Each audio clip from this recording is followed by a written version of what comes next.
இன்றைக்கு நம்மை பார்த்து திரு ஸ்டாலின் பேசுறாரு. அண்ணா திமுக இதோட முடிஞ்சு போச்சுங்கிறாரு. அருமை சகோதரர் சொல்றாரு, பொம்மை முதலமைச்சர் திரு ஸ்டாலின் அவர்களே பகல் கனவு கண்டு கொண்டிருக்கின்றீர்கள். உங்களுடைய கனவு பகல் கனவு. இங்கே வந்திருக்கின்ற அனைத்து இந்திய அண்ணா திராவிட முன்னேற்ற கழக சிப்பாய்கள் நாட்டை காப்பதற்கு ராணுவம் எப்படியோ அனைத்து இந்திய அண்ணா திராவிட முன்னேற்ற கழக வெற்றிக்கு இங்கே குவிந்திருக்கின்றார்கள் சிப்பாய்கள். மாவட்ட செயலாளர் சொன்னதை போல ஒவ்வொரு அனைத்து இந்திய அண்ணா திராவிட முன்னேற்ற கழக தொண்டனும் நிர்வாகியும் பூத் கழக நிர்வாகிகளும் சிறப்பாக செயல்பட்டு நடைபெறுகின்ற 2026 நடைபெறுகின்ற சட்டமன்ற தேர்தலில் அனைத்து இந்திய அண்ணா திராவிட முன்னேற்ற கழகம் அதிக இடைவெளியில் என்று தனிப்பெரும் கட்சியாக ஆட்சி அமைக்கும்.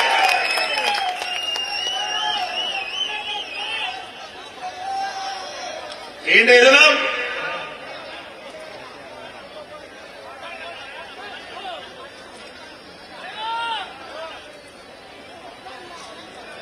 பாக கிளைக்கழக கூட்டம் கிட்டத்தட்ட ஏற்கனவே சின்னச்சேலம் பகுதியில் முதலாக பாக கிளைக்கழக கூட்டம் தமிழ்நாட்டிலேயே கள்ளக்குறிச்சி மாவட்டத்தில் தான் முதலிலே இந்த பாக கிளைக்கழக நிர்வாகிகள் கூட்டம் கூட்டப்பட்டது.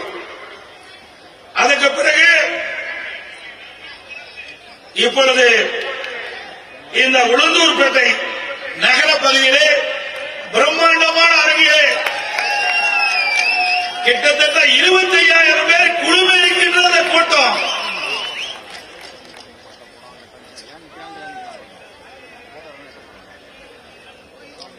இந்த கூட்டத்தில் நம்முடைய கிளைக்கழக நிர்வாகிகள்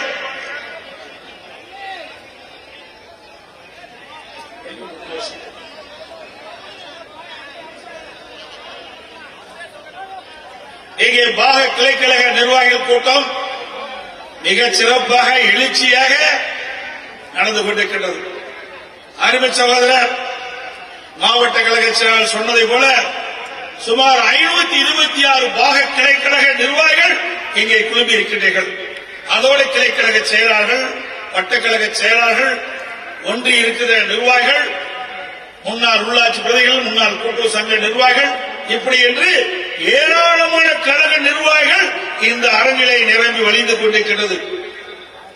கிட்டத்தட்ட 5771 பேர் இந்த பாக கிளைக்கழக நிர்வாகிகளாக இன்றைக்கு நியமிக்கப்பட்டிருக்கிறீர்கள். சாதாரண விஷயம் அல்ல. ஒரு சட்டமன்ற தொகுதியிலே ஒரு வேட்பாளருக்கு ஆதரவாக சுமார் 5000 பேர் களப்பணியாற்றுகிறார்கள்.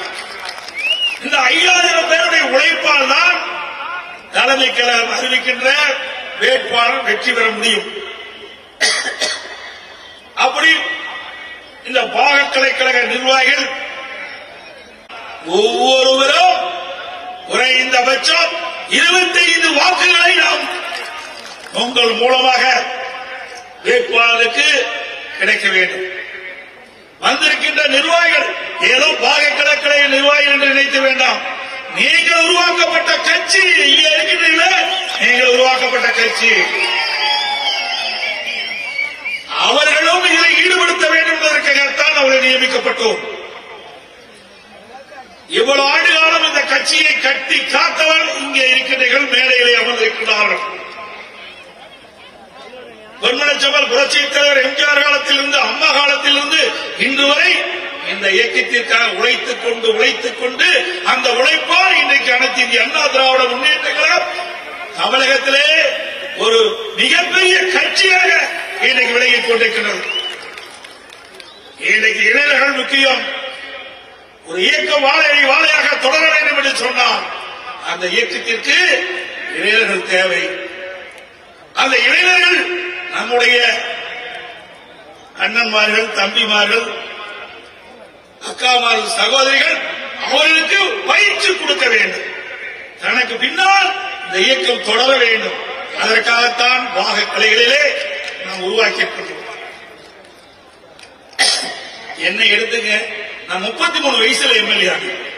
33 வயதிலே நான் எம்எல்ஏ ஆனேன்.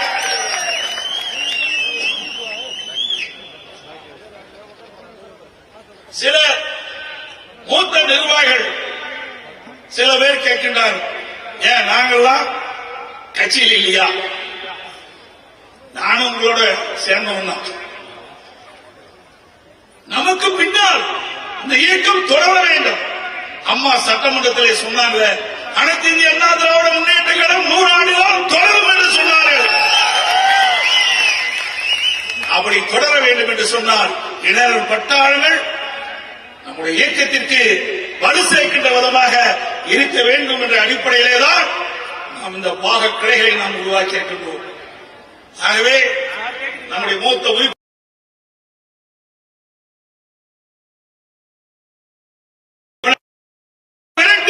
வெற்றிக்கொடியை நாட்ட வேண்டும். தேர்தலிலே எறும்பை போல சுறுசுறுப்பாக, தேனீக்களை போல சுறுசுறுப்பாக செயல்பட்டு தலைமை கழகம் அறிவிக்கின்ற வேட்பாளரை அதிக வாக்கு வித்தியாசத்தில் வெற்றி பெற செய்ய வேண்டும். ஏனென்று சொன்னால் கள்ளக்குறிச்சி மாவட்டம் என்று சொன்னால் அதிமுக கோட்டை என்பதை நிரூபித்து காட்ட வேண்டும். தேர்தலிலே அந்த வலிமை உள்ளத்திலே இருக்கின்றது, அந்த திறமை உள்ளத்திலே இருக்கின்றது. ஆக இந்த மாவட்டத்தில் இருக்கின்ற 5 சட்டமன்ற உறுப்பினர் உங்களால் கொடுக்கப்பட வேண்டும். நமக்கு கூட்டணி பலமான கூட்டணி அமையும், கவலைப்படாதீங்க. முதல் கட்டமாக பாரதிய ஜனதா கூட்டணி அமைச்சிருக்கிறோம். அதில் கூட ஸ்டாலின் பேசுகிறான், சட்டமன்றத்தில் பேசுறான். ஐயோ, ஏன் பாரதிய ஜனதா கட்சியோட கூட்டணி வச்சுட்டீங்களே? நாங்க யாரோட கூட்டணி வச்சா உனக்கு என்ன கவலை? நான் சொன்ன மாதிரி, தம்பி சொன்ன மாதிரி பயம் வந்துட்டது. மாவட்டத்தில் சொன்ன மாதிரி பயம் வந்துட்டது ஸ்டாலின் அவர்களுக்கு. அனைத்து இந்திய அண்ணா திராவிட முன்னேற்ற கழகம் பாரதிய ஜனதா கட்சியில் கூட்டணி வைத்தவுடனே ஸ்டாலினால் பொறுக்க முடியவில்லை. கூட்டணி வைக்கின்ற நோக்கம் வாக்குகள் சிதறாம நமக்கு உடைய வேட்பாளர் கிடைக்க வேண்டும். திமுக என்ற தீய சக்தி, மக்கள் விரோத அரசை அகற்றப்பட என்பதற்காக நாம் கூட்டணி வைக்கின்றோம். சிந்தாமல் சிதறாமல் அனைத்து வாக்குகளும் நாம் நிறுத்தப்படுகின்ற வேட்பாளர், கூட்டணி வேட்பாளர் கிடைக்க வேண்டும் என்ற நோக்கத்தின் அடிப்படையிலே நாம் கூட்டணி அமைக்கின்றோம்.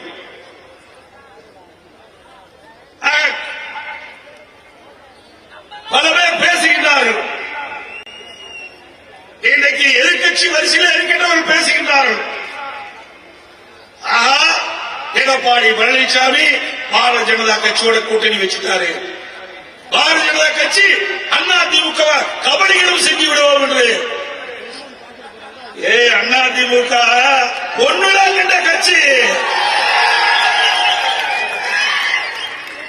அதிமுக சுமார் 31 ஆண்டு காலம் தமிழகத்தில் ஆட்சி புரிந்த கட்சி. எந்த கொம்பனாலும் அதிமுகவை கபடியம் செய்ய முடியாது. இது உணர்வுபூர்வமான கட்சி. ஒவ்வொரு தொண்டனும் உடம்பிலே ஓடுவது அதிமுக ரத்தம். அதிமுகவை அழிக்க பொன்மனச்செம்மல் புரட்சித் தலைவர் ஆட்சி காலத்திலே, புரட்சித் தலைவர் இருக்கின்ற காலத்திலே திரு கருணாநிதி எவ்வளவோ முயற்சி செய்தார். அத்தனையும் தூள் தூளாக உடைத்த தலைவர் பொன்மனச்செம்மல் புரட்சித் தலைவர் எம்ஜிஆர். எம்ஜிஆர் மறைவுக்கு பிறகு திரு கருணாநிதி அவர்கள் எவ்வளவோ முயற்சி செய்தார். அத்தனை முயற்சியும் முறியடித்த தலைவி நம்முடைய இளைஞர் புரட்சித் தலைவி அம்மா. எவ்வளவு பிரச்சனை உருவாக்கினார்கள் அம்மா. இந்த இயக்கத்திற்கு வந்த போது புரட்சித் தலைவர் எம்ஜிஆர் மறைவுக்கு பிறகு இயக்கம் இரண்டாக பிளவுபட்ட போது எப்படியாவது கருணாநிதி துடித்துக் கொண்டிருந்தால் அதிமுக அழிப்பதற்கு. ஆனால் பொன்மனச்செம்மல் புரட்சி தலைவர் தெய்வம், அந்த தெய்வத்தினுடைய ஆசியாலும் அருளாலும் அதிமுக ஒன்றாக இணைந்தது. அம்மா மக்களால் மிகப்பெரிய வெற்றி பெற்று ஆட்சி அமைத்தார்கள்.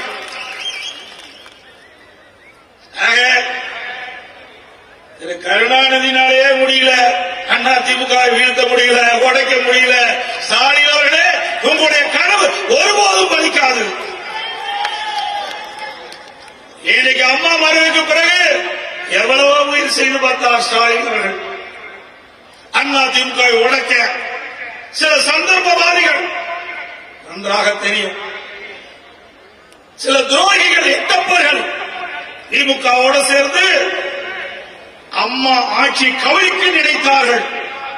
மக்களால், மக்களுடைய ஆதரவால், அதிமுக சட்டமன்ற உறுப்பினரால் சட்டமன்றத்திலே பெரும்பான்மை நிரூபிக்கப்பட்டு அதிமுக ஆட்சியை தொடர வைத்தோம். அப்பொழுது கூட ஸ்டாலின் பொறுக்க முடியாம சட்டை கிழிச்சிட்டு வெளியில போன அதிமுக உடைக்க நினைத்தவர்களை சட்டை கிழித்துக் கொண்டு வெளியேறிய காட்சி எல்லா தொலைக்காட்சியிலும் வந்தது. திரு ஸ்டாலின் அவர்களே, அதிமுகவை ஒருபோதும் வீழ்த்த முடியாது. எப்பொழுது பார்த்தாலும் பேசுவார். அதிமுக எடப்பாடி பழனிசாமி பொறுப்பேற்று 10 தேர்தலிலே தோல்வி அடைந்துவிட்டது என்று சொல்லுவீர்கள், சொல்லிக் கொண்டிருக்கின்றார். ஸ்டாலின் அவர்களே, 2011 2021 வரை எத்தனை முறை நீங்கள் தோல்விவிட்டீர்கள் என்பதை எண்ணி பார்க்க வேண்டும். 2011 எதிர்கட்சி வரிசையில் கூட அமர முடியாத கட்சி திமுக கட்சி. எங்களை பார்த்து விமர்சனம் செய்வதற்கு எல்லளவும் உங்களுக்கு தகுதி இல்லை. இன்றைக்கு தேர்தல் நேரத்திலே திமுக எவ்வளவு அறிவிப்புகளை கொடுத்தீங்க, கொஞ்சம் அறிவிப்பா கொடுத்தீங்க. மக்களை ஏமாற்றுவதற்காக சுமார் 525 அறிவிப்புகளை நீங்க வெளியிட்டீங்க. எத்தனை அறிவிப்புகளை நிறைவேற்றிக்கிறீங்க? அத்தனையும் பொய்யான வாக்குறுதி. மக்களை ஏமாற்றி கவர்ச்சிகரமாக பேசி ஒருத்தர் புறத்தின் வழியாக ஆட்சிக்கு வந்த கட்சி தானே திமுக கட்சி.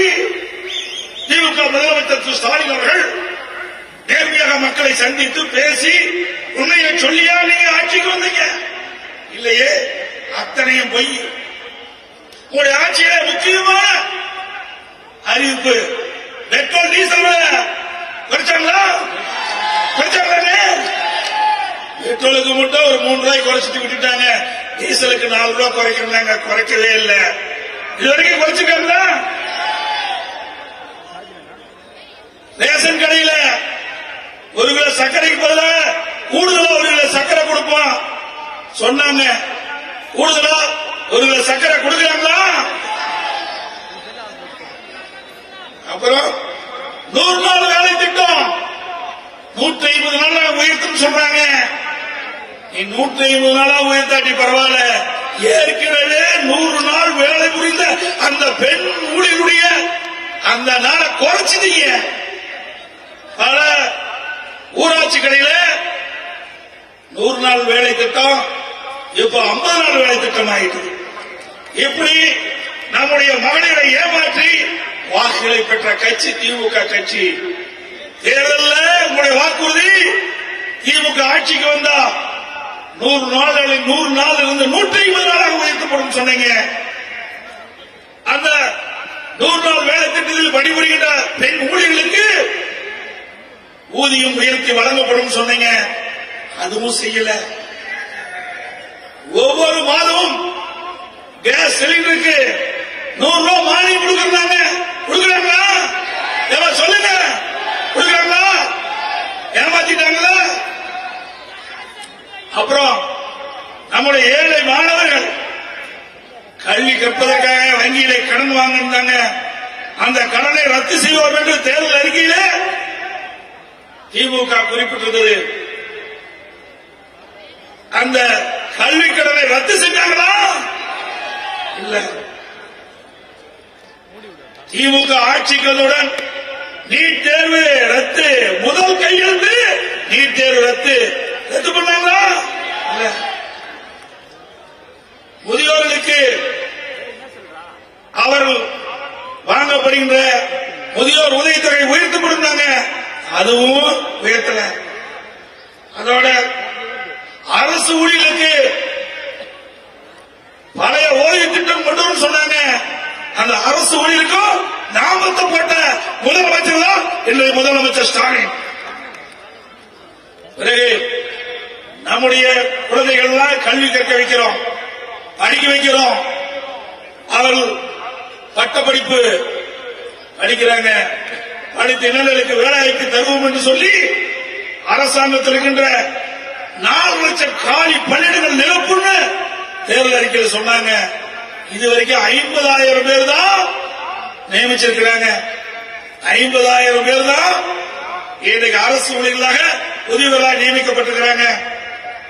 இந்த 4 வருட காலத்தில் கிட்டத்தட்ட 1 லட்சம் பேர் இன்றைக்கு பணி ஓய்வு பெற்றுட்டாங்க. ஆக 5 லட்சம் ஆயிடுது. ஆனா 50,000 பேர் தான் இன்னைக்கு நம்முடைய இளைஞர்களுக்கு வேலை வாய்ப்பு கொடுக்கும் சொல்லி இருக்கிறாங்க. ஆக அந்த வாக்குறுதியும் பொய். மாதம் ஒரு முறை மின்கட்டணம் சொன்னாங்க, செஞ்சிருக்காங்களா? மாதம் ஒரு முறை மின்கட்டணம் செஞ்சிருக்காங்களா? ஆக எவ்வளவோ பொய், பச்சை பொய். அதோட இன்றைக்கு திமுக ஆட்சிக்கு வந்த உடனே விலைவாசி உயர்ந்து போச்சு. பெண்ணை முட்டுகின்ற அளவுக்கு விலைவாசி உயர்வு, வேலையில திண்டாட்டம். இதற்கிடையில மின்சார கட்டணம் உயர்வு, வீட்டு வரி நகரத்தில் உயர்வு, கடவரி உயர்வு, பீக்கவர் மின்கட்டண உயர்வு, குடிநீர் வரி உயர்வு. இப்படி வரி மேல் வரி போட்டு மக்களை வாட்டி வதைக்கின்ற அரசாங்கம் திமுக அரசாங்கம். அதோட இந்த தினம் நீங்க பாத்தீங்கன்னா இந்த பகுதியெல்லாம் விவசாயிகள் நிறைந்த பகுதி. விவசாயிகளுக்கு ஏதாவது செஞ்சிருக்காங்களா? செஞ்சிருக்காங்களா? அண்ணா திமுக ஆட்சி இருக்கின்ற பொழுது விவசாயிகள் தன்னுடைய பம்பு செட் 24 மணி நேரம் மும்முனை மின்சாரத்தை கொடுத்தோம். மும்முனை மின்சாரம், கரண்ட். விவசாய பம்பு செட்டுக்கு எப்பொழுது வேணாலும் விவசாயி போய் பம்பு செட்டை இயக்கலாம். இப்ப அதுவும் இல்ல. வறட்சி 2248 கோடி கொடுத்த வறட்சி பாதிக்கப்பட்ட விவசாயிகளுக்கு. பயிர் காப்பீடு திட்டம், இன்சூரன்ஸ் திட்டம், இந்தியாவிலேயே வறட்சியால் பாதிக்கப்பட்ட விவசாயிகளுக்கு பயிர் காப்பீட்டு திட்டத்தின் மூலமாக அதிக இழப்பீட்டு தொகையை பெற்றுத்தந்த ஒரே அரசாங்கம் அதிமுக அரசாங்கம். அதே போல இந்த பகுதியில் மக்காச்சோளம் அதிகம். அரியலூர், பெரம்பலூர், கிருஷ்ணகிரி, தருமபுரி, சேலம் எல்லாம் இன்னைக்கு கடலூர் பல்வேறு பகுதியில் மக்காச்சோளம் அதிகமா நம்முடைய விவசாயி பயிரிடுறாங்க.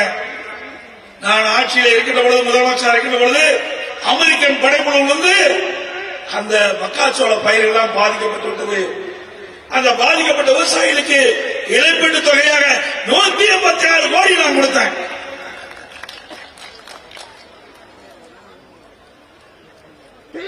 அடுத்த ஆண்டு அதோட மக்காச்சோளம் பயிரிட்ட அந்த விவசாயிகளுக்கு அமெரிக்கன் படைப்புல விழுந்தவுடனே எங்கெல்லாம் அந்த அமெரிக்கன் படைப்புல விழுந்ததோ அந்த விவசாய தோட்டத்திலே அரசாங்கமே பூச்சிக்கொல்லி மருந்து 48 கோடிகளை அடித்து அந்த விவசாயிகளுடைய பயிரை காப்பாற்றிய அரசாங்கம் அதிமுக அரசாங்கம்.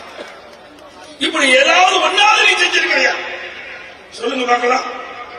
பயிர் கடை, விவசாயிகளாகிய பயிர் கடை, நம்முடைய தொடக்க வேளாண்மை கூட்டுறவுகளை தள்ளுபடி செஞ்சது நாம.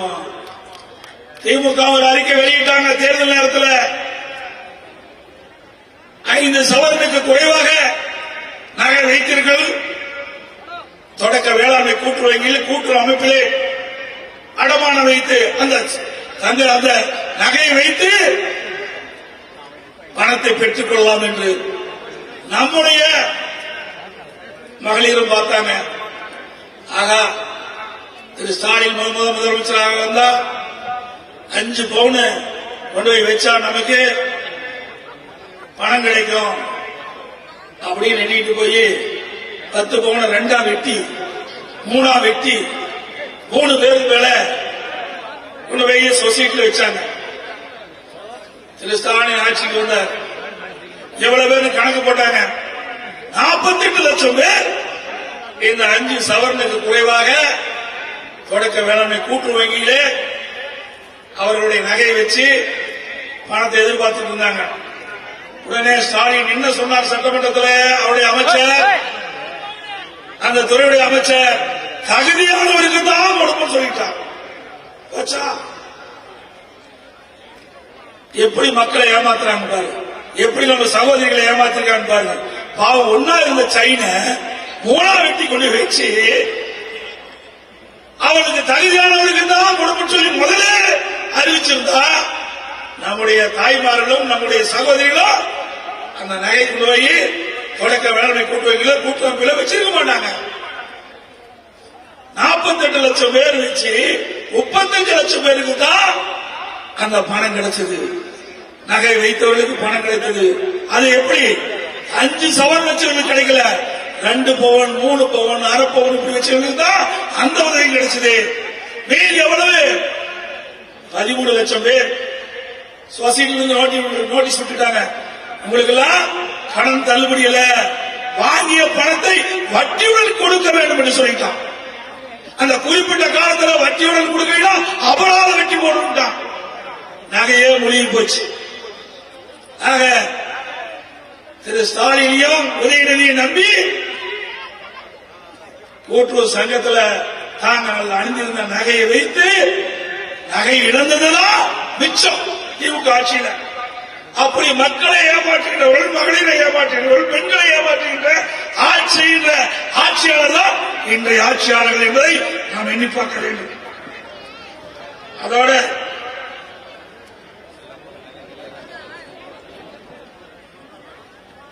இன்னொன்னு, எப்ப பார்த்தாலும் ஸ்டாலினுடைய ஆட்சியில கொலை, கொள்ளை, திருட்டு, வழிப்பறிவு நடக்காத நாளே இல்லை. நீங்க பேப்பர்ல பார்த்தாலும் சரி, தொலைக்காட்சியில் பார்த்தாலும் சரி, பாலியல் கொடுமை இன்றைக்கு தொடர்கதையாக இருக்கிறது. அதுக்கு என்ன காரணம்? போதைப் பொருள் விற்பனை, கஞ்சா விற்பனை. இன்றைக்கு தமிழகத்தில் கஞ்சா போதைப் பொருள் தாராளமா எல்லா இடத்துலையும் கிடைக்குது. கிடைக்காத இடமே இல்லை. கஞ்சா போட்டுட்டானா சொல்றதுக்கே வாய் கூசுது. 80 வயசு பாட்டி, அதை சொல்லக்கூடாது, எனக்கு அசிங்கமா இருக்கு. ஒரு கேவலமான ஆட்சி இந்த ஆட்சி. நம்முடைய இளைஞர்கள்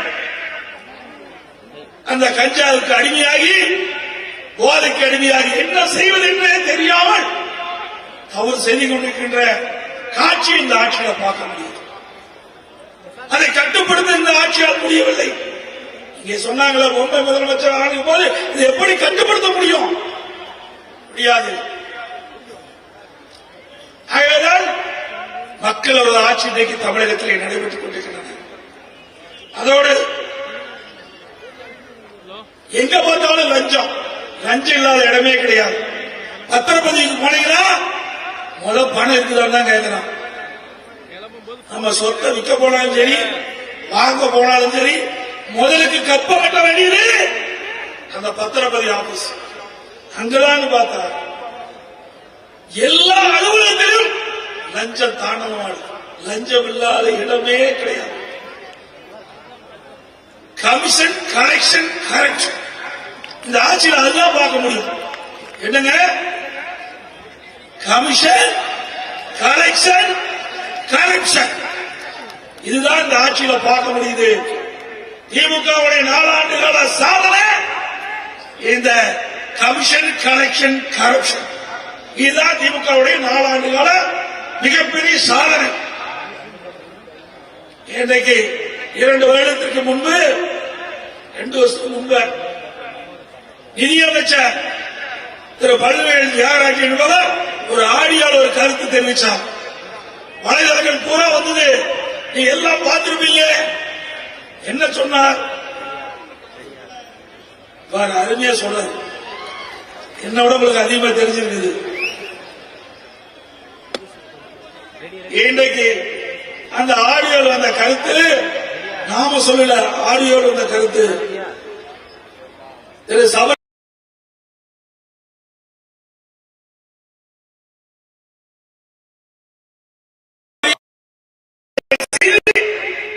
ஒரு நிதியமைச்சர் மூலமாக வலைதளங்களிலே வந்த செய்தி. அப்படி 2 வருஷத்துக்கு முன்பே 30,000 கோடினா இப்ப எத்தனை ஆயிரம் கோடி இந்த அரசாங்கம் கொள்ளையடிச்சு என்பதை நீங்க எண்ணி பாருங்க. அதோட என்ன அதுவே சொல்லிட்டார். அடுத்த சப்ஜெக்ட் டாஸ்மாக் 10 ரூபா. 10 ரூபாய்னா யாருங்க? ஓ 10 ரூபா பாலாஜா. நாங்க சொல்லல, மக்கள் சொல்றாங்க. ஏழை மக்கள் இரவுகள் பாராமல் ரத்தத்தை நேர்மையாக சிந்தி உழைக்கின்ற அந்த உழைப்பாளி அங்க கடைக்கு போய் அந்த வாட்டர் பாட்டில் வாங்கினா 10 ரூபா கொடுத்தா தான் அந்த பாட்டில் கொடுக்குறாங்க. இப்படி அநியாயம் நடக்கின்ற கட்சி ஆட்சி திமுக ஆட்சி. அதனாலதாங்க அவர் போய் 453 நாள் உள்ள இருந்திருக்கு. ஏன்னா இங்க இருக்கின்ற ஏழையுடைய வயிற்றுச்சல் வயிற்றெரிச்சல், இங்க இருக்கின்ற ஏழையுடைய வயிற்றெரிச்சல். ஆக எங்க கிட்ட போய் 10 ரூபாய் வாங்கலையா அப்படின்னு ஒவ்வொரு முறையும் கடைக்கு போகும்போதவா சொல்லிட்டு போனாங்க. ஆண்டவன் பார்த்தாங்க, உனக்கு சரியான தண்டனை கொடுக்குறேன்னு அவருக்கு 453 நாள் எங்க இருந்தாங்க? ஜெயில இருந்தாரா? ரைட். ஆக 10 ரூபாய்னா சாதாரண நினைச்சுக்காதீங்க. ஒரு நாளைக்கு கிட்டத்தட்ட 1 கோடி பாட்டில் விற்கிறது.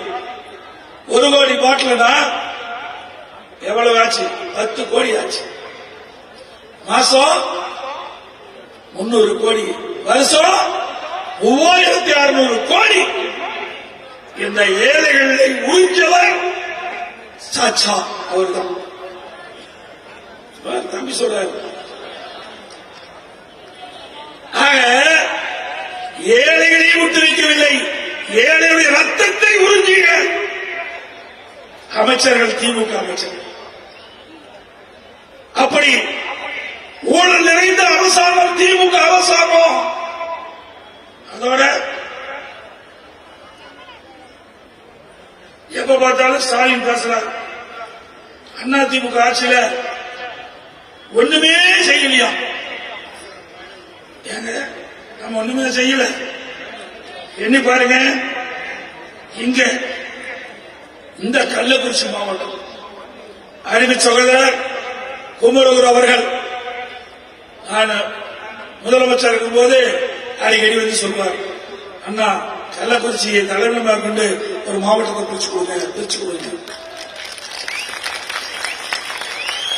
உடனடியாக அதிமுக அரசாங்கம் இந்த விழுப்புரம் மாவட்டத்தில் இருந்து தனியா பிரிச்சு 5 சட்டமன்ற உறுப்பினரை எடுத்து கள்ளக்குறிச்சியை தலைநகராக கொண்டு புதிய மாவட்டத்தை உருவாக்கி தந்தோம். அதோட நிக்கல.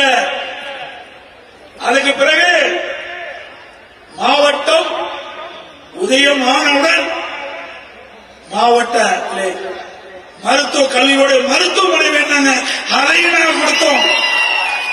400 கோடி பிரம்மாண்டமான அரசு மருத்துவக் கல்லூரி மருத்துவமனை கொடுத்தோம். ஒரு பொண்ணு டாக்டர். இப்படி இந்த மாவட்டத்தினுடைய வளர்ச்சிக்காக பாடுபட்ட அரசாங்கம் அதிமுக அரசாங்கம். ஸ்டாலின் அவர்களே, எங்களுடைய ஆட்சியில ஒன்றும் தெரியல. எத்தனை பாலங்கள், எத்தனை சாலைகள், தடுப்பணைகள் எல்லாம் நான் கொடுத்தோம். அதற்கு மேலாக உங்களுடைய மாவட்ட எல்லையில பிரம்மாண்டமாக 1000 கோடியில 1050 ஏக்கர்ல கால்நடை பூங்கா உருவாக்கி கொடுத்தோம். நீங்க உங்களுடைய மாவட்டத்தில் தான் அதிகமா பயனளிக்கும்.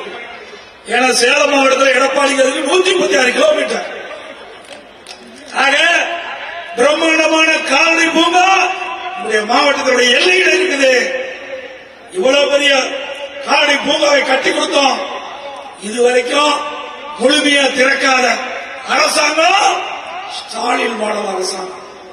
பலமுறை சட்டமன்றத்தில் பேசிட்டேன், அறிக்கை வெளியிட்டேன். அதிமுக ஆட்சியிலே கொண்டு வரப்பட்ட திட்டம் என்ற ஒரே காரணத்திற்காக அந்த கால்நடை பூங்காவை திறக்கவே இல்லை.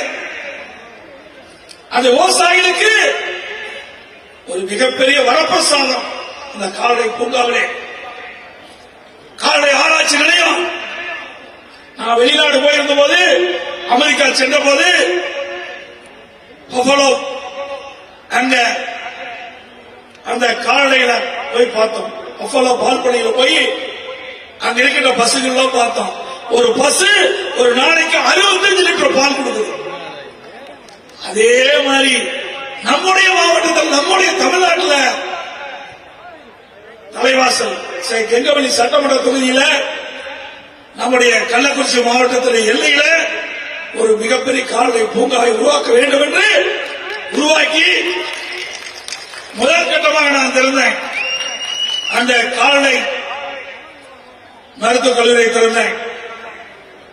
அதுக்கு பிறகு 4 ஆண்டு காலமாக பூட்டி கிடப்பிலே போட்ட அரசாங்கம் திமுக அரசாங்கம். விவசாயியுடைய விரோதியாக ஸ்டாலின் திகழ்ந்து கொண்டிருக்கின்றார். உண்மையிலேயே அரசியல் காழ்ப்புணர்ச்சி இல்லாம விவசாயிகளை எண்ணி பார்த்து அது எந்த அரசாங்கம் கொண்டு வந்து என்பது முக்கியமல்ல, இது எந்த அளவுக்கு விவசாயிகளுக்கு பயன்படுகிறது என்பதை உணர்ந்து அந்த கால்நடை பூங்கா திறக்கப்பட்டிருந்தால், பயன்பாட்டை கொண்டு வந்திருந்தால், என்னை கலப்பின பசுகளை உருவாக்கி கள்ளக்குறிச்சி மாவட்டத்தில் விவசாயிகளுக்கு இலவசமாக கொடுத்திருப்போம். அப்படியே கலப்பின பசு ஒரு நாளைக்கு 40 லிட்டர் பால் கறக்கும். 40 லிட்டர் பால். அப்படிப்பட்ட திட்டம். இதையெல்லாம் முடக்கிய அரசாங்கம் திமுக அரசாங்கம். சிந்திச்சு பாருங்க. அதே போல அம்மா மெடிக்கலை கொண்டு வந்தோம். அது என்ன அரசாங்கத்துக்கு வழி இருந்ததுன்னு தெரியல. ஏழைகள் அதிகமாக வசிக்கின்ற பகுதி, அந்த பகுதியை தேர்ந்தெடுத்து அங்க ஒரு அம்மா மெடிக்கல் திறந்து முழுக்க முழுக்க இலவசமாக விவசாயிகள் அங்க இருக்கின்ற ஏழைகளுக்கு சிகிச்சை அளிக்க வேண்டும் என்று ஒரு நோக்கத்தோடு தமிழ்நாடு முழுவதும் 2000 அம்மா மெடிக்கலை கொண்டு வரப்படும் என்று அறிவிக்கப்பட்டு சுமார் 1850 அம்மா மெடிக்கல் திறந்தோம். அரசியல் காழ்ப்புணர்ச்சியின் காரணமாக அந்த அம்மா மெடிக்கலையும் மோடி அரசாங்கம், ஸ்டாலின் அரசாங்கம் இந்த மாவட்டத்தில் மட்டும், கள்ளக்குறிச்சி மாவட்டத்தில் மட்டும் 14 அம்மா மெடிக்கலை மூடி இருக்கிறாங்க. ஏழைகள் ஏதாவது நோய்வாய்ப்பட்டா அந்த பகுதியிலேயே அம்மா மெடிக்கல் இருக்கின்ற பொழுது போய் நீங்க சிகிச்சை பெற்று, அதுல என்ன உனக்கு கஷ்டம், அதுல என்ன உனக்கு அரசியல் தேவை? இப்படி அதிமுக ஆட்சியிலே கொண்டு வரப்பட்ட திட்டங்கள் ஒவ்வொன்றாக முடக்கிய அரசாங்கம் விடியா திமுக அரசாங்கம்.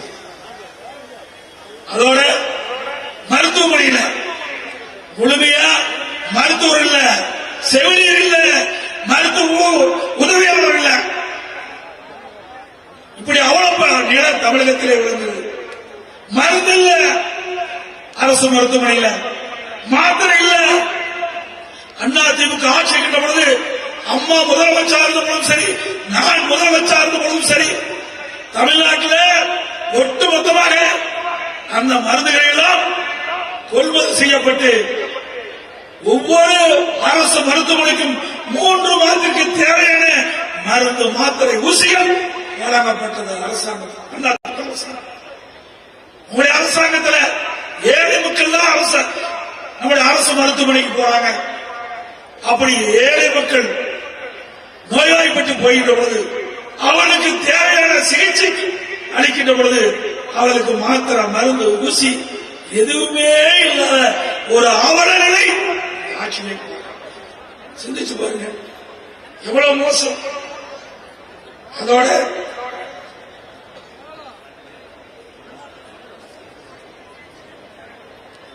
தாலிக்கு தந்தோம், நாங்க மறந்தாலும் நீங்க மறைக்கல. இன்னைக்கு 6 லட்சம் பேருக்கு நான்கு அம்மாவர்கள், ஏழை குடும்பத்திலே பிறந்த பெண்கள், அவர்கள் 50,000 25,000 திருமண உதவி திட்டம், ஒரு பவுன் அம்மாவுடைய ஆட்சியிலே கொடுக்கப்பட்டது. இன்னைக்கு பவுன் என்ன விலைங்க? 74,000 ரூபாய் நினைக்கிறேன். ஒரு லிஸ்ட் வந்துடும். இப்படி ஏழை குடும்பத்திலே பிறந்த பெண்கள் உரிய நேரத்திலே திருமணம் செய்ய வேண்டும் என்ற அடிப்படையிலே அம்மா கொண்டு வந்த திருமண உதவி திட்டம், தாலிக்கு தங்க திட்டம், இந்த திட்டத்தையும் கைவிட்டாங்க. நம்முடைய குழந்தைகள் அறிவுபூர்வமான கல்வி கிடைப்பதற்காக மடிக்கணினி கொடுத்தோம், அந்த மடிக்கணினியும் கைவிட்டாங்க. இன்னைக்கு அதிமுக ஆட்சி இருக்கின்ற வரை அம்மா துவங்கப்பட்ட திட்டம், அம்மா மறைவுக்கு பிறகு திட்டம் தொடர்ந்தது. சுமார் 52,30,000 பேருக்கு நாங்க விலையில்லா மடிக்கணினி கொடுத்தோம். இதற்காக சுமார் 7,500 கோடி அரசாங்கம் நிதி ஒதுக்கியது. ஸ்டாலின் அவர்களே, இவ்வளவு திட்டம் நாங்கள் கொடுத்தோம்.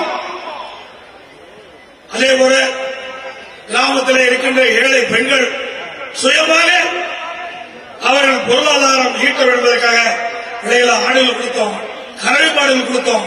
அதெல்லாம் இப்ப கொடுக்கறோம் இல்லையா? இல்ல, கை வச்சுட்டாங்க. விலையில்லா வேஸ்ட் அதிமுக ஆட்சியில புரட்சித் தலைவர் எம்ஜிஆர் கொண்டு வந்த திட்டம், அதுவும் கிடைக்கல முழுமையா. எல்லாமே ஊழல். அதோட இன்றைக்கு அதிமுக ஆட்சியில பல திட்டங்கள் கொண்டாந்தோம். அதிமுக ஆட்சி வந்தா பொங்கலுக்கு கிடைக்கும். அதோட இன்றைக்கு அறிவிச்சார் குமரகுரு சொன்னார், ஆரம்ப கல்வி, நடுநிலை பள்ளி, உயர்நிலை பள்ளி, மேல்நிலை பள்ளி, கல்லூரி என்று இன்னைக்கு அனைத்து இந்திய அண்ணா திராவிட முன்னேற்ற கழக ஆட்சியில் தான் அதிக ஆரம்ப பள்ளியை துவக்கணும், நடுநிலை பள்ளியை துவக்கணும், உயர்நிலை பள்ளியை துவக்கணும், மேல்நிலை பள்ளியை துவக்கணும். இதன் மூலமாக இன்றைக்கு கல்வி கற்போட எண்ணிக்கை இந்தியாவிலேயே உயர்ந்தது தமிழ்நாடு. அதோட உயர்கல்வி இன்னைக்கு சுமார் 40க்கும் மேற்பட்ட அரசு கலை மற்றும் அறிவு கல்வி கொடுத்தோம். ஒரே ஆண்டில் 11 மருத்துவக் கல்லூரி மருத்துவமனை கொண்டு வந்தோம், 7 சட்டக்கல்லூரி கொண்டு வந்தோம், 3 கால்நடை மருத்துவக் கல்லூரி கொண்டு வந்தோம், பொறியியல் கல்லூரி, வேளாண்மை கல்லூரி, பாலிடெக்னிக் கல்லூரி, ஐடி கல்லூரி, ஏராளமான கல்லூரிகளை திறந்து ஏழை எளிய குடும்பத்திலே பிறந்த மாணவ மாணவி குறைந்த கட்டணத்திலே உயர் கல்வி படித்த ஒரே அரசாங்கம் அதிமுக அரசாங்கம். இன்னைக்கு மத்திய அரசாங்கம் நிர்ணயிச்சாங்க 2029-30 உயர்கல்வி படிக்கக்கூடிய எண்ணிக்கை 2019-20 நாம சாதிச்சோம். அது மட்டுமல்ல, இன்னைக்கு நம்முடைய பல துறைகளில் இந்திய அளவில் சாதனை படைச்சோம். தேசிய விருதுகளை வாங்கணும், உள்ளாட்சியில் 140 தேசிய விருதுகளை வாங்கணும். விவசாயத்தில் கிறிஸ் கர்மான் அந்த விருதை நம்ம வாங்கணும். உறுப்பு மாற்று அறுவை சிகிச்சை தொடர்ந்து 5 ஆண்டு காலம் விருதுகளை பெற்றோம். அதே போல சமூக துறையில வாங்கணும், போக்குவரத்து துறையில, மின்சார துறையில, இப்படி துறை வாரியாக சிறந்த நிர்வாக திறமை பெற்று அரசாங்கம் என்று பெயர் பெற்று தேசிய அளவில் விருதுகளை பெற்று ஒரு சிறந்த ஆட்சி என்பதை நிலைநாட்டிய அரசாங்கம் அதிமுக அரசாங்கம். எப்ப பார்த்தாலும் சொல்லிட்டு தான் ஸ்டாலின் அதிமுக ஆட்சியில ஊழல் நடந்துருக்கு என்னையே குற்றம் சுமத்துறார். எடப்பாடி பழனிசாமி அவருடைய நெடுஞ்சாலைத்துறையில 4,800 கோடி ஊழல் பண்ணிட்டாங்க. மொத்த அந்த துறைக்கு 4,800 கோடி தான் ஒதுக்கணும். அத்தனையும் நான் எழுதிட்டு போயிட்டேன். ஏங்க பொய் பேசுறதுக்கு ஒரு அளவு வேண்டாம்? அந்த துறைக்கு ஒதுக்கப்பட்ட நிதி 4800 கோடி அவர் கொடுத்த அந்த புள்ளிவிவரப்படி வழக்கு கொண்டு போய் லஞ்ச ஒழித்தல் கொடுத்தாரு. அது உயர்நீதிமன்றத்தில் போய் வழக்கு தொடர்ந்தாங்க. அந்த நீதிபதி விசாரிச்சுட்டு சிபிஐ விசாரிக்கணும்னு உத்தரவு போட்டாரு. நான் முதலமைச்சர் இருக்கும்போது உச்ச நீதிமன்றம் போய் தடையான வாங்கினோம். திமுக ஆட்சிக்கு வந்த பிறகு இப்போ 2021 அந்த தடையானை நீக்கி அதை விசாரிச்சாங்க. உச்ச நீதிமன்றம் விசாரிச்சு நீ உயர்நீதிமன்றத்தில் போய் விசாரிக்கணும்னு சொன்னாங்க. உயர்நீதிமன்றத்தில் விசாரிக்கும் போது யார் வழக்கு போட்டாங்களோ அவரே நான் திரும்ப பெற்றிருந்தார். வழக்கு போட்டவரே திரும்ப. இது நடக்காது. இத்தனை நாள் நீ பேசிட்ட, சட்டமன்றத்தில் பேசிட்ட, எடப்பாடி பழனிசாமி 4800 கோடி நெடுஞ்சாலைத்துறையை ஊழல் செய்துவிட்டது, நான் நிரபராதி, நீதிமன்றத்தில் வாதாடுவேன் சொல்லி நீதிமன்றத்திலே அவர் வழக்கு போட்டவரே திரும்ப பெற வேண்டும் சொன்ன போது கூட நீதியரசர் சொன்னார், வழக்கு போட்டவரே திரும்பி பெற்றுகிறார், திரும்பி பெறுவதா சொல்லுகிறேன், ஏன் நீங்க வழக்கு நடத்துறீங்க? இதுவரைக்கும் பேசுறதெல்லாம் மக்கள் மத்தியில் இருக்குதுல்ல, சட்டமன்றத்தில் பதிவாகி இருக்குதுல்ல. நான் நீதிமன்றத்தில் நிரபராதினா தான் அதை மக்கள் ஏற்றுக்கொள்ளும் அப்படின்னு நான் நீதிமன்றத்தில் அந்த வழக்கை தொடர்கிறேன் என்று சொல்லி வழக்கை நடத்தி நிரபராதி என்று நிரூபித்தேன். உச்ச நீதிமன்றம் போனாங்க. மீண்டும் ஸ்டாலின் அரசாங்கம் உச்ச நீதிமன்றத்தில் போய் வாதாடி உச்ச நீதிமன்றமும் என்னை நிரபராதி என்று தீர்ப்பு கொடுத்தது. ஸ்டாலின் அவர்களே, என்ன பேச முடியாது, என்னை பற்றி எதுவும் பேச முடியாது, எங்களுடைய அரசாங்கத்தை பற்றியும் பேச முடியாது. ஒரு சிறந்த அரசாங்கம் 4 வருடம் 2 மாத காலம் நடத்தணும். உங்களுடைய அரசாங்கம் பாரு, நீதிமன்றம் உச்ச நீதிமன்றம் சொல்லுது, நீ அமைச்சரா இருக்கிறியா இல்ல உள்ள போறியா? எவ்வளவு கேஸ் நடத்துற? என்ன போல துணிஞ்சு நிக்க வேண்டியதானே? எத்தனை அமைச்சர் மேல நடக்குது? திமுக அமைச்சர் மீது பல வழக்குகள் நிலுவையில் இருக்குது. தடுமாறுறாங்க, நடத்த கூடாது என்று நீதிமன்றத்தில் வாதாடிட்டு இருக்கிறாங்க. எங்களை போல் நீதிமன்றத்திலே வாதாடி நிரபராதி என்று நிரூபிங்க முடியாது. ஏன்னா மடியில கனவு இருக்குது, அதனால வழியில பயம் இருக்குது. திரு ஸ்டாலின் அவர்களே, இந்த நிலுவை வழக்குகள் அத்தனையும் அதிமுக ஆட்சி அமைந்த பிறகு தொடரும், விடமாட்டோம். வேண்டுமென்றே திட்டமிட்டு பொய் வழக்கு போடுவது, அதிமுக அவதூறாக பேசுவது, இதெல்லாம் நாங்கள் வேடிக்கை பார்த்துட்டு இருக்கோமா? வேடிக்கை பார்த்த காலமெல்லாம் போய்விட்டது. அன்றைக்கு இருந்த பழனிசாமி வேற, இனிமேல் பார்க்கின்ற பழனிசாமி வேற. ஏனென்றால் முதலாக நான் முதலமைச்சராக மக்களால் சட்டமன்றத்திற்காக தேர்ந்தெடுக்கப்பட்டேன். ஒரு நல்ல ஆட்சி தர வேண்டும் என்று எண்ணினேன், ஒரு சிறந்த அரசாங்கமாக இருக்க வேண்டும் என்று எண்ணினேன். அதனால மற்றெல்லாம் பார்க்கல, அதற்காக நான் செலவழிக்கல. முழுக்க முழுக்க மக்களுக்கு நன்மை செய்ய வேண்டும் என்ற ஒரே எண்ணத்தின் படி இரவுகள் மாறாமல் திட்டங்களை போட்டு திட்டங்கள் மூலமாக மக்களுக்கு நன்மை கிடைக்கப்பட்டது. அதனால இவ்வளவு திட்டங்கள் நிறைவேற்றப்பட்டது. இன்னைக்கு திமுக ஆட்சியில என்ன செஞ்சிருக்கிறாங்க? எந்த திட்டமும் இல்ல. கள்ளக்குறிச்சியில் ஏதாவது கொண்டு வந்திருக்காங்களா?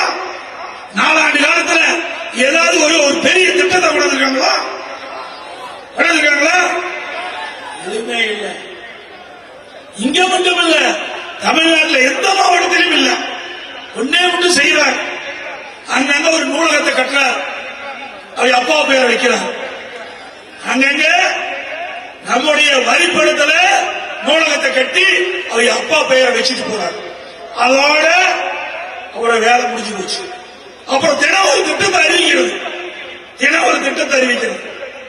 நம்முடைய தொலைக்காட்சி நபர்கள், பத்திரிகை நபர்கள் அழகா போட்டோ எடுத்து போட்டோ ஷூட் போட்டுவார். அதுல தவறாம நாள்தோறும் யார் படம் வருதோ இல்லையோ ஸ்டாலின் படம் வரும். ஆனா அது மக்களுக்கு எந்த நன்மையும் கிடையாது.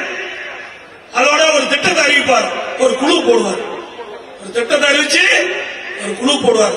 அப்படி 52 குழு போட்ட ஒரே அரசாங்கம் ஸ்டாலின் அரசாங்கம். இதுவரைக்கும் என்ன திட்டத்தை நிறைவேற்றிருக்கிறார்? எதுவுமே கிடையாது. முழுக்க முழுக்க விளம்பரமான அரசாங்கம் திமுக அரசாங்கம். ஆகவே வருகின்ற 2026 சட்டமன்ற தேர்தலிலே திமுக என்ற அந்த கட்சி இதுக்கு மூடுவராகின்ற தேர்தலாக இருக்க வேண்டும். திமுக என்ற அராசக ஆட்சி, தீய சக்தி திமுக இந்த அரசாங்கத்தை அகற்றுகின்ற தேர்தலாக இருக்க வேண்டும். அதற்காக வந்திருக்கிற பாகக்கலை நிர்வாகிகள், கழகத்தில் இருக்கிற அத்தனை நிர்வாகிகள் இரவு என்றும் பகல் என்றும் பாராமல் அயராத உழைத்து நம்முடைய வெற்றி வேட்பாளர்களை வெற்றி பெற செய்ய வேண்டும் என்று இருகிற கூப்பி வேண்டி உங்களை கேட்டுக் கொள்கின்றனர். இன்னைக்கு கழகத்திற்கு சரி, தமிழ்நாட்டிற்கே முன்மாதிரியாக இருக்கின்ற மாவட்டம் கள்ளக்குறிச்சி மாவட்டம். அப்படிப்பட்ட மாவட்டம் 100% வெற்றியை நீங்கள் ஈட்டி தர வேண்டும் என்று அன்போடு உங்களை கேட்டுக் கொள்கிறேன். அதற்காக இப்பொழுதே கழக பணியிலே ஈடுபடுத்த வேண்டும். நமக்கு கிடைக்கின்ற வாக்குகள் சிந்தாமல் சிதறாமல் அத்தனையும் நம்முடைய வேட்பாளருக்கு கிடைக்க அவர்கள் பாடுபட வேண்டும் என்ற அன்போடு உங்களை கேட்டு விடைபெறுகின்றேன். நன்றி, வணக்கம்.